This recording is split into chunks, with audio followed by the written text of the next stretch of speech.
आज कठुआ डिस्ट्रिक्ट के इस कीड़िया गंडियाल गांव में हमारे बीच डीडीसी के चेयरमैन कर्नल मान सिंह साहब, गोपाल महाजन जी, वाइस चेयरमैन बबलू जी, यहाँ के मंडल प्रधान अर्पण जी, डीडीसी के मेंबर हमारी बहन श्वेता जी, और यहाँ दर्शनलाल शर्मा साहब, प्रहलाद सिंह जी, सिंगारा सिंह जी, गुरुद्वारा प्रबंधक कमेटी के प्रेसिडेंट साहब, और यहाँ बड़ी तादाद में आए हुए हमारी माताएं, बहनें, नौजवान साथी, बुजुर्ग, यहाँ हमारे गुजर बकरवाल भाई भी बड़ी तादाद में आए हैं। बड़ी संख्या में यहाँ नौजवान साथी खड़े हैं। काफी अंधेरा हो रहा है और आप सबको अपने अपने घर जाना है। साथियों, ये जो भारतीय जनता पार्टी का ये जो अभियान है, बूथ जन संवाद अभियान, मोदी सरकार के 9 साल पूरे होने पर पूरे जम्मू कश्मीर में पंचायत के अंदर, शहर की वार्ड में इस प्रकार के संवाद अर्थात लोगों से मुलाकात, लोगों से चर्चा करना, डिस्कशन करना, जहां मोदी सरकार के 9.5 साल की चर्चा आवाम के साथ करना, कैसे उन्होंने काम किया, और वहीं लोगों की भी बात सुनना। जैसे यहाँ भी 7-8 साथियों ने, बहनों ने, भाइयों ने, यहाँ शर्मा साहब ने यहाँ बात रखी है।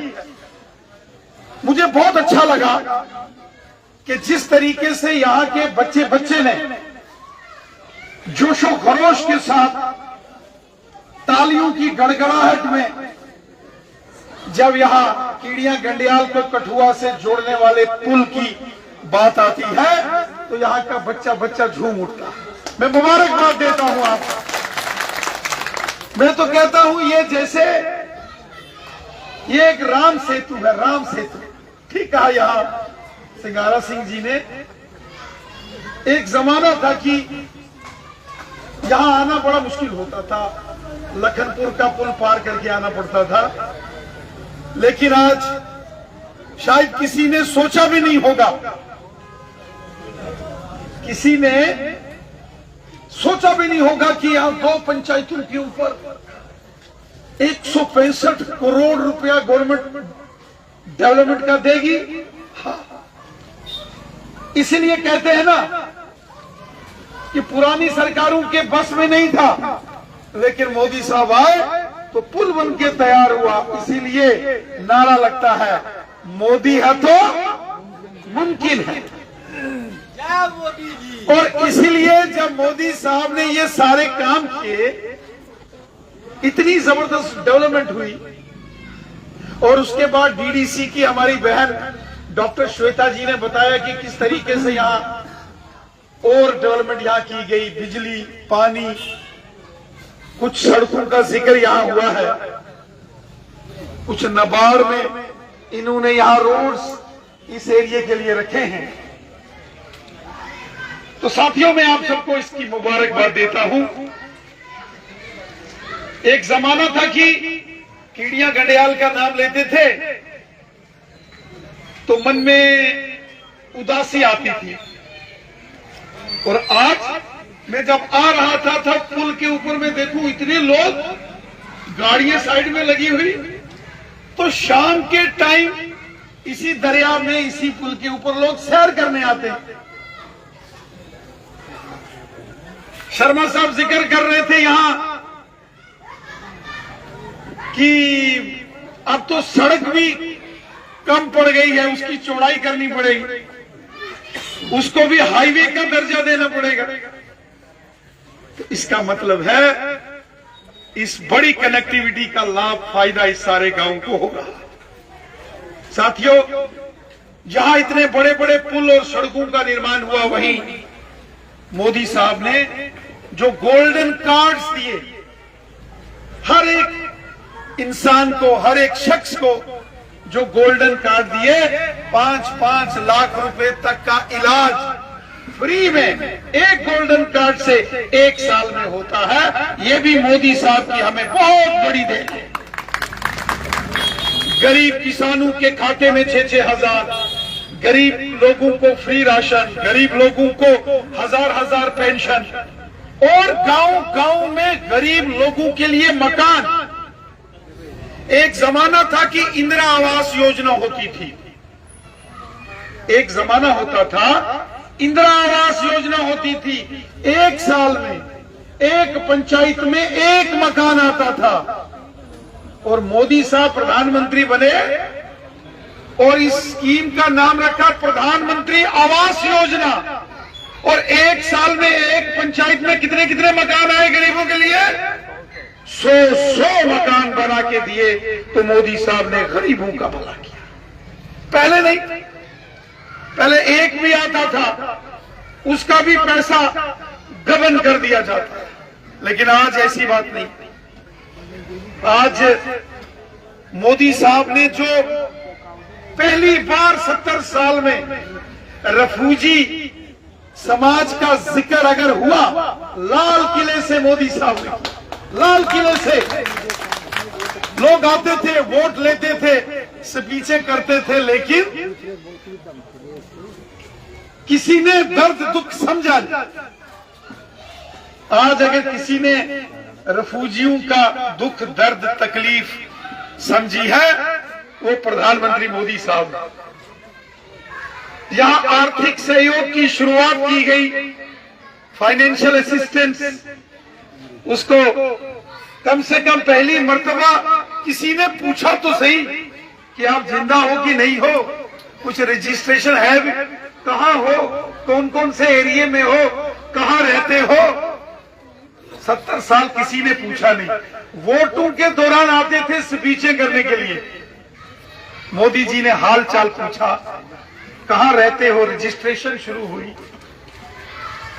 और इतना ही नहीं, जम्मू के अंदर कटरा की ओर जाते हैं, आगे एक एरिया पड़ता है सुकेतर, वहां 40-50 कनाल जमीन गवर्नमेंट ने पीओजे के रफूजी भवन बने, रिसर्च सेंटर बने, बहुत बड़ा, कम से कम 400-500 करोड़ की लागत से एक रिसर्च सेंटर, एजुकेशन सेंटर, एक भवन पीओजे के रेफ्यूजियों के नाम से हो, उसकी जमीन की मंजूरी भी दे दी है और उसके लिए फंड्स का अरेंजमेंट भी सरकार कर रही है, ताकि न केवल जम्मू कश्मीर बल्कि जो यहां से लोग पंजाब में हैं, हिमाचल में हैं, हरियाणा में हैं, अंबाला के एरिया में, या हरिद्वार के पास कंखल रुड़की के एरिया में है, दिल्ली में है, अलवर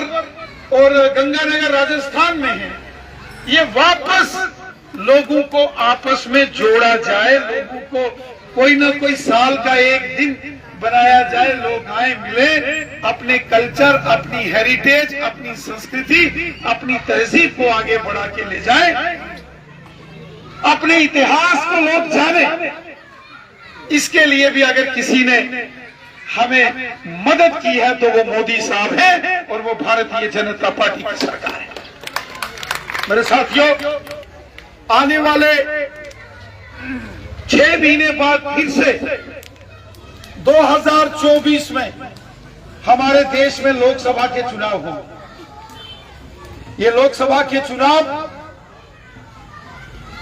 जिस गति से देश आगे चल रहा है, देश में डेवलपमेंट हो रही है, देश मजबूती के साथ आगे बढ़ रहा है, ये डेवलपमेंट देश के अंदर इसी तरह से होती रहे, गरीबों का, आम लोगों का, मजदूरों, किसानों का, समाज के हर वर्ग का भला हो, हिंदू, मुसलमान, सिख, ईसाई, जम्मू के हों, कश्मीरी हों, डोगरा हों, गुज्जर, बकरवाल हो, पहाड़ी कबीले के लोग हों, ओबीसी हो, रफूजी समाज के लोग हों, पीओजेके के रफूजी हों, वेस्ट पाकिस्तानी रफूजी, गोरखा समाज, वाल्मीकि समाज,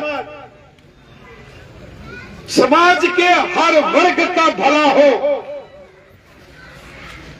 गरीबों, ज़ईफों और बेसहारा लोगों की इसी तरीके से सरकार मदद करती रहे, इसी तरीके से डेवलपमेंट होती रहे, इसी तरीके के बड़े बड़े पुल अभी और भी कई बनाने हैं। इसके लिए हम सबको मिलकर 2024 में फिर से मोदी साहब को लाना पड़ेगा, फिर से मोदी सरकार लानी पड़ेगी, ताकि ये डेवलपमेंट के काम, ये ईमानदारी से काम, ये गरीबों और बेसहारा लोगों की मदद इसी तरीके से हो। इसके लिए हम सबको मिलकर एकजुट होकर चलना है। मैं अपने तमाम भाइयों बहनों से ये निवेदन करता हूं, इलेक्शन में लोग आते हैं, कभी गांव वर्सेस शहर करते हैं, कभी हिंदू और मुसलमान की आपस में लड़ाई लगवाते हैं, कभी जहर घोल के हिंदू और मुसलमान की सियासत करने की साजिश होती है। लेकिन मोदी साहब कहते हैं नहीं, ये जहर घोल के, ये फसाद करा के, लड़ाई झगड़ा करके ये सियासत करना इंसान का नहीं, जहर घोल के सियासत शैतान करता है और शैतान की सियासत से बचना। इसलिए मोदी साहब नारा देते हैं, सबका साथ, सबका विकास, सबका विश्वास, सब हमारे हैं। और जब भी मोदी साहब बोलते हैं, कहते हैं 140 करोड़ मेरे देशवासियों, मेरे परिवारजनों, तो देश के हर शख्स को अपना परिवार मानते हैं, फैमिली मेंबर मानते हैं। क्या हिंदू, क्या मुसलमान, क्या सिख, क्या ईसाई, हम सबको मिलकर एक रहना है, क्योंकि हम सब हैं भाई भाई। और इस देश के अंदर इसी तरीके की डेवलपमेंट होती रहे, हम सबको मिलकर आगे बढ़ना है। और हमने आगे भी आपसी भाईचारा रखते हुए इस डेवलपमेंट के काम को और मोदी सरकार को जारी रखना है। यही निवेदन करते हुए मैं आप सबका बहुत बहुत धन्यवाद करता हूं। जय हिंद, जय भारत।